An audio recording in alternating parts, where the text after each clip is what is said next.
twongeye turatomboye bana b'Imana kuba Nyagasani aduhamagaye ku neza ye, ku izina ry'Imana Data na Mwana na Roho Mutagatifu, amen. Amahoro bana b'Imana, nimuhumure, Imana iradukunda, ije kutugira neza kuri wa kabiri w'icyumweru cya 18 mu byumweru bisanzwe, tariki 5 Kanama 2025. Ngaya masomo ajya kuduhuza n'ab'ijuru. Isomo rya mbere ryo mu gitabo cy'Ibarura, umutwe wa 12 umurongo wa 1 kugeza ku wa 3. Muri iyo minsi Miriyamu na Aroni banegura Musa ko yashatse umugore w'inyekushi. Baribazaga bati, ese ubundi Uhoraho yavugishije Musa wenyine, twebweho ntiyatuvugishije? Nuko Uhoraho arabumva. Musa yari umugabo uzi kwiyoroshya, nta muntu n'umwe ku isi wamurushaga kwicisha bugufi. Uhoraho atungura Musa, Aroni na Miriyamu, arababwira ati, mwese uko muri batatu mujye mu ihema ry'ibonaniro. Nuko bose uko ari batatu bajya ku ihema ry'ibonaniro. Uhoraho amanukira mu nkingi y'igicu, ahagarara ku muryango w'ihema ry'ibonaniro, maze ahamagara Aroni na Miriyamu, bombi bigira imbere ye. Arababwira ati, nimwumve neza amagambo yanjye. Niba muri mwe hari umuhanuzi, nuko njye Uhoraho, nuko njye mubonekera nkamubwira, cyangwa nkamuvugisha mu nzozi. Ntabwo rero ari nkuko nyezereza umugaragu wanjye Musa. We ni umugabo w'inkoramutima, nashinze umuryango wanjye wose. Muvugisha imbona nkubone bitari mu marenga, nkamwereka bityo akabona ishusho y'Uhoraho. None se mutinyutse mute kunegura umugaragu wanjye Musa? Uhoraho arabarakarira cyane maze aragenda, agacuka arazimira hejuru y'ihema ry'ibonaniro, naho Miriyamu we aba yasheshe ibibembe byererana nk'urubura. Aroni arahindukira areba Miriyamu, asanga afashwe n'ibibembe. Abwira Musa ati, shobuja, ndakwinginze widushyiraho ingaruka z'icyaha twakoze. Dusanzwe turi abapfu, tukaba n'abanyabyaha. Ndagusabye Miriyamu ye guhinduka nk'umwana wapfuye akivuka, agasohoka mu nda ya nyina, umubiri we waraboze igihande kimwe. Musa atakambira Uhoraho agira ati, Mana, gira impuhwe umukize. Iryo ni ijambo ry'Imana. Zaburi ya 51. Nyagasani tugirira imbabazi kuko twagucumuyeho. Mana yanjye, ngirira imbabazi ukurikije ineza yawe. Kubera impuhwe zawe nyinshi umpanagureho ibyaha byanjye. Nyuhagiraho wese ibicumuro byanjye, maze unkize icyaha nakoze. Koko nemeye ibicumuro byanjye, icyaha cyanjye kimpora imbere. Uwo nacumuyeho ni wowe wenyine, maze ikibi wanga mbara icyo nkora. Mana yanjye, ndema mu mutima usukuye, maze uvugure mu bitekerezo biboneye. Ntunyirukane ngo unte kure yawe, cyangwa ngo nkure mu mwuka wawe uzira inenge. Nyagasani tugirira imbabazi kuko twagucumuyeho. Nyagasani Yezu nabane namwe. Amagambo y'Ivanjili ntagatifu yanditswe na Matayo, umutwe wa 14 umurongo 22 kugeza ku 36. Muri icyo gihe Yezu amaze kugaburira imbaga mu butayu, ategeka abigishwa be kujya mu bwato no kumutanga hakurya, igihe gisezerera rubanda. Amaze kubasezerera, azamuka umusozi kugira ngo asengere ahiherereye. Umugoroba ukuba ari wenyine, naho ubwato bwari bugeze kure y'inkombe, buhungabanywa n'imivumba kuko umuyaga wabaturukaga imbere. Nuko bujya gucya, aza basanga agenda hejuru y'inyanja. Abigishwa babonye agenda hejuru y'inyanja, bakuka umutima bati, nibaringa.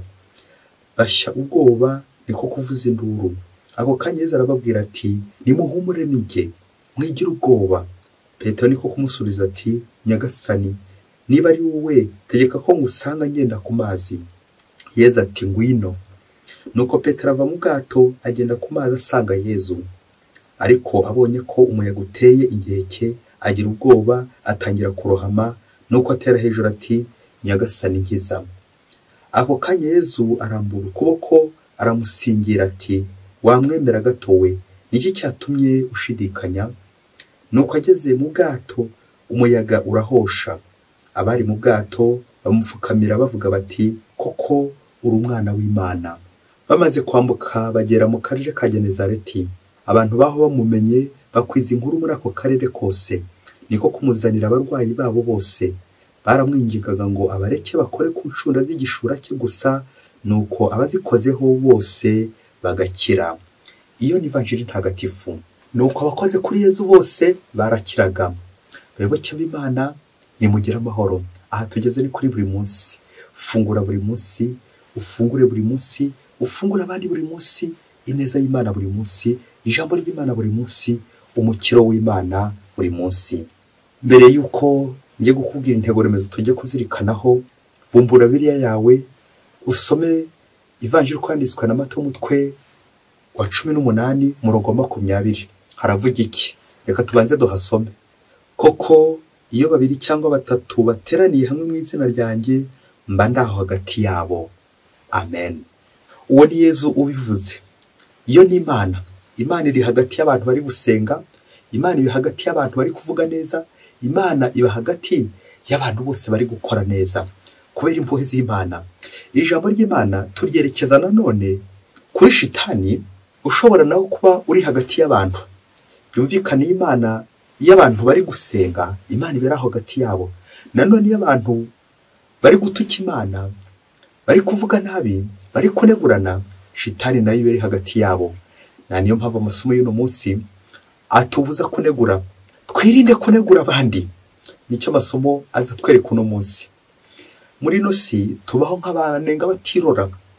Igihe kirekire nka kimandi kunenga abandi, ndi kuvuga abandi nabi, ndi gutonda abandi. Dusaba inema yo kuva mu nteko abaneguranye. Isomo ry'uno munsi riratwerekeza abantu bagiye mu nteko abaneguranye, bakerekeza shitani, kuvuga ku bya shitani, bakibagirwa ko Nyagasani w'umucamanza w'ukuri. Hari imvugo ya Kinyarwanda igira iti agaha kari kundi karahandurika. Akenshi usanga turi kuvuga abandi nabi, turi gutonda abandi, turi no kubatondagira. Nyamara Nyagasani arifuza ko uno munsi nawe wava muri iyo nteko y'abaneguranye, inteko ya Sekibi, inteko y'abamarayika bivumbuye ku Mana. Kuko akenshi iyo turi kuvuga abandi mu buryo bwo kwivumbura, bwo kunenga, kwivumbura no kwijujuta. Iyo turi kuvuga abandi nabi, ibi nta kigenda, ibi ngibi byose byazambye, ibi byose byarapfuye, nibi ugasanga igihe kirekire turi gukimara tuvuga ibibi gusa. Igihe kirekire turi gukimara dukora nabi gusa. Twongere tuze gukona ijisho ku ntoki zacu 5. Ubundi ikiganza ni kigamije gukora neza, kuvana ibiganza byacu tukabivana mu mufuka maze tugakora neza. Ariko akenshi uzasanga zino ntoki 5 n'urugero rwiza dushobora gutanga mu buzima abantu bica mu nteko baneguranye.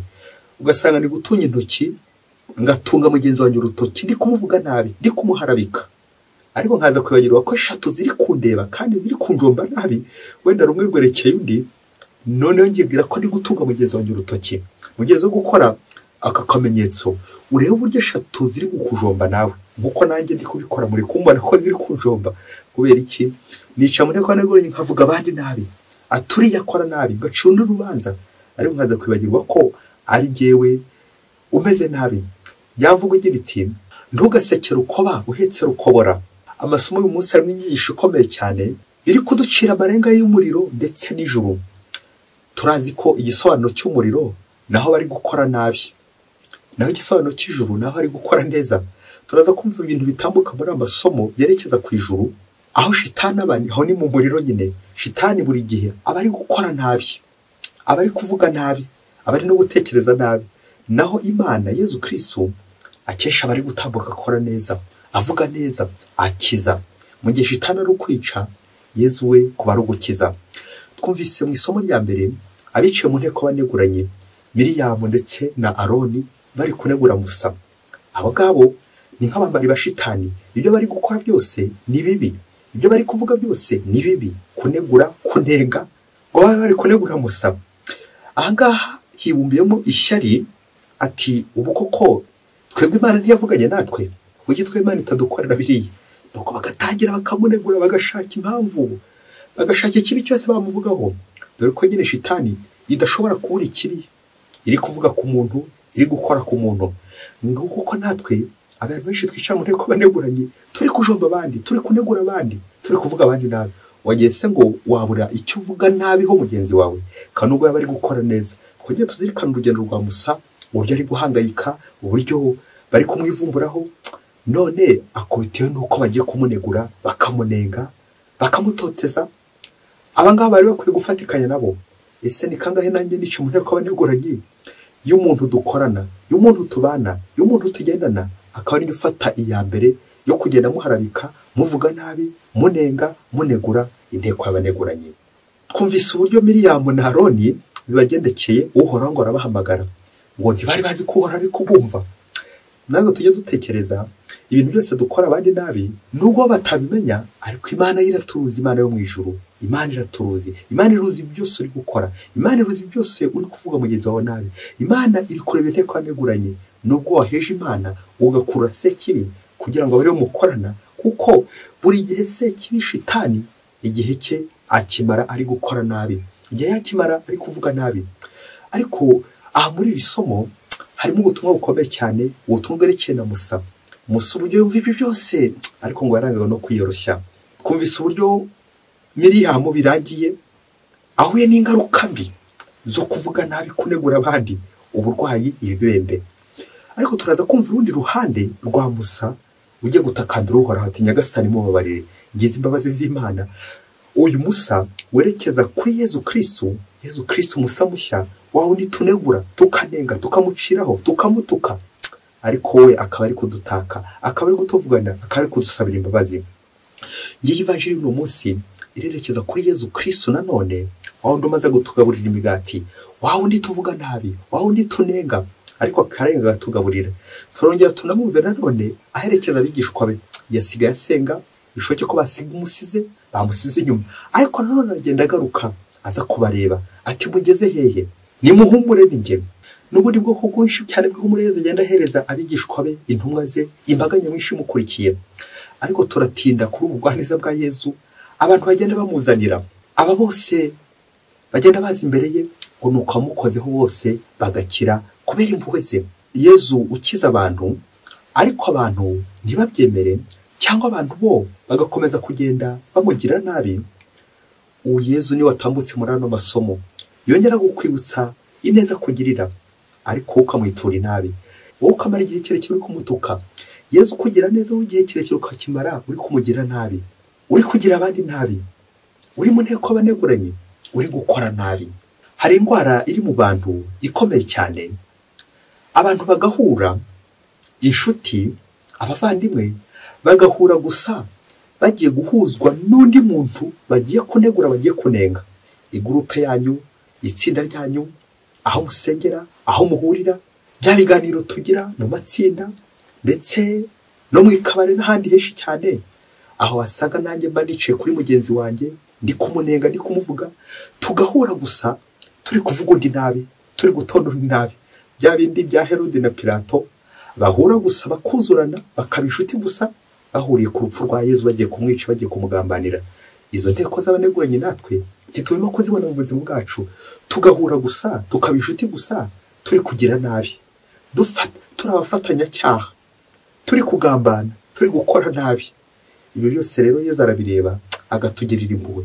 Ese iyo turi guhura tugambana, aho guhura dukora neza, twibuka ko Imana iri gutureba, twibuka ko mugenzi wacu turi kumugira nabi, guharabika abandi, kuvuga abandi nabi, tujye tumenya ko n'Imana ibiruzi. Yaba twamenya ko ibyo byose Imana ibiruzi, wakongera kwishyira mu nteko y'abaneguranye.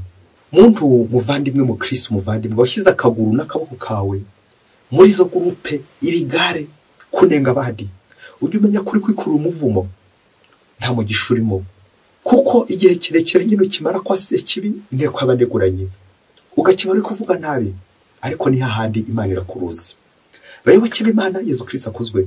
Umunsi umwe hirya kure cyane muri Afurika, ngo hari abagira neza bazaga gufasha abantu bo muri icyo gihugu, aho ngaho nyine muri Afurika, ngo bari abagira neza bari baturutse mu Burayi. Nuko umunsi umwe baza kubasura, baza kureba ibikorwa bari barakoze aho ngaho nyine muri Afurika. Ubwo umukuru, umuyobozi mu bagenerwabikorwa, ngo bakaba bari baramuhaye amafaranga menshi, ngo noneho bya bindi by'uko nyine buri wese ashaka gushyiramo umuheha we cyangwa atungamo itoroshi, ashaka gukuramo urwe, yibaza none ahandi azahera kugira ngo agire udufaranga duke arambika imbere y'agashati. Dore ko nyine babagira neza bari baje kureba ibyo bikorwa neza buri hantu yazahera ngo ntagire ikintu akuramo, nk'uko yarabimenyereye. Nuko ababazwa n'uko abagira neza baje kumusura, baje kureba ibyo bikorwa. Ariko bya bindi by'uburyarya bwacu ntiyabibereka. ngo umunsi umwe rero baza kuza bicara mu nteko y'abaturage benshi bagombaga kugezwaho ijambo. hagati aho uwo muyobozi wo muri ako gace ntabwo yari azi ururimi abagira neza bavugaga, n'abagira neza nabo ntabwo bari bazi urwo rurimi uwo muyobozi avuga, abaturage bavuga. hagati aho rero hakaba umusemuzi, nuko baraza umusemuzi akagenda avuga ibyo abagira neza bavuze, akongera akabwira abagira neza ibyo abaturage bavuze.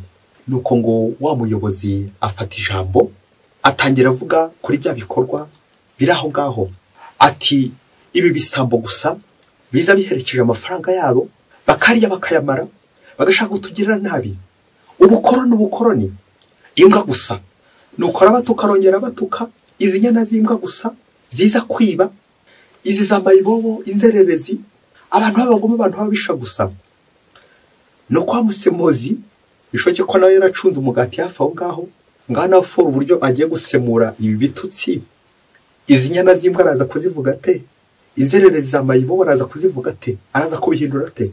nuko ngo aratangira arasemura, ariko ubwo abagira neza batari kuva rwa rurimi rwaho kavukire, ati ngo muri abantu beza, mutwitaho, mugirira abaturage neza, mumara igihe kirekire muri gukora neza, muri kubitangira, n'ikimenyimenyi mwaje kubasura kuko mubakunda bikomeye cyane. niyo mpamvu babahaye amashyi menshi cyane y'urufaya n'impundu nyinshi. muri abantu beza, muritonda, mukora neza. ngaho nawe tekereza aya mashyi, izi mpundu uko biza kugenda. nuko babagira neza mu gufata ijambo, bavuga ijambo rimwe gusa ati merci, murakoze. ngo burya ngo bari bafite akuma translator, ngo nabo ubwabo bari bifitiye akuma kari guhindura ururimi kavukire kababwira byumvikane ibyo hamwe n'igihugu yavugaga byose. wa muyobozi wabakiriye byose bari kubyumva mu rurimi rwabo, mbese nk'aho umusemuzi batari bamukeneye. ngaho nawe tekereza kuri iri foto, nyuma y'uko ubwabo biyumviye ibi bitutsi, ibi byose bari kubanegura, ibi byose bari kubavuga nabi, uko biza kugenda. ubwo se bazongera kubafasha? bazongera kuhagera? bayoboke b'Imana, Yesu Kristo akuzwe. reka dusoreze ku tuntu dutatu. icya mbere, dusabiremo gutitura inabi. niba uri waturutse ku mugabane wo mu Burayi yitwa umugiraneza, uriya mugenerwabikorwa wari uri muri Afurika yitwa te? ese uriya musemuzi wamwita ute? birumvikana umwe ushobora kumwita umugira nabi, wa muntu utukana wese, wigana sekibi, uri kunenga, uri gutukana, umusemuzi wamwita iki? nta kindi wakwita umusemuzi, nyine wamwita arbitre, yigize umucamanza, umubeshyi, imbyarya, materanya. ngo Musa yari umuntu wiyoroshya, wa wundi ujya hagati agahuza nyine abantu n'Imana. ongera utekereze nawe wagushyira ku mwanya wo gusemura. ese ushobora guhuza abantu n'Imana, ugahuza abandi, ukabagahuza imiryango, cyangwa ufata igihe kirekire uri guteranya abandi, uri guteranya abandi, uri kuvuga nabi, ugafata uruhande ugafata n'uru, kubera kwishakira amaronko ndetse n'umugati. ikindi twazirikana, abantu benshi tumara igihe kirekire ku isi dukorera umuvumo, kuvuma abandi, kuvuga abandi nabi, gutonda abandi, kubatondagira, kuvuga ibishenzi, kuvuga amagambo y'urukozasoni, kuvuga ibintu bidakwiye, kunenga abandi, kunegura abandi, n'ibindi byinshi cyane bijyana kwa sekibi. umunwa wacu ukawuzuye gusa ibintu bibi, ibitutsi, inyana z'imbwa. ibaze nawe kuri ifoto nyine y'uburyo uyu musemuzi aza gukomeza agenda yita inyana y'imbwa, wenda akaba yabivuga mu gifaransa inyana y'imbwa. icya gatatu twasorezaho, ni igihe kirekire Yezu amara ari gukiza, ari kuvuga neza, ari gukora neza, ariko twebwe igihe kirekire tukakimara mu nteko y'abaneguranye, tuvuma abandi, dukora abandi nabi, turi gukora ibikorwa bya sekibi. mu gihe Yezu tumukorera nabi, akongera agafata igihe cyo kutugira neza, cyo kudukiza. nanjye nawe twongere twitekerezeho umwanya tumara turi kuvuga abandi nabi, umwanya tumara turi kunenga abandi nabi, turi gukwirakwiza ishyari. maze uyu munsi nawe amasomo mutamucyo nanjye namukeho, kongere tuve mu nteko y'abaneguranye, urwanye ikigare, urwanye ibintu byose bituma utonda abandi, utondagira abandi, maze nawe ujye mu nteko ya Yesu, kuvuga neza, ukora neza. Ni nacyo bita umutimanama. Byajwe n'imbere kubwira ati iki ni cyiza gikora, iki ni kibi kirekera. Wabona ahantu bari kuvuga nabi ukavana akarenge, wabona abantu bari gukora nabi ukavanamo uruhare, hato nawe utaza kuba uri kwikurura umuvumo kuvuga abandi nabi. Dusabire abagira neza bamara igihe kirekire bari kuvunika, bari kudukora neza, ariko twebwe icyashu tukamara igihe kirekire turi kubanenga, kubanegura no kubagirira nabi abantu batugirira neza. Bityo nanjye umunwa wanjye uhora uvuga ibisingizo by'Imana, tugende neza mu nzira z'Imana buri munsi. Mwese Imana ibahe umugisha, Imana Data, Umwana na Roho Mutagatifu. Amen. Padiri Masomo Ladislas wa Diyosezi ya Cyangugu.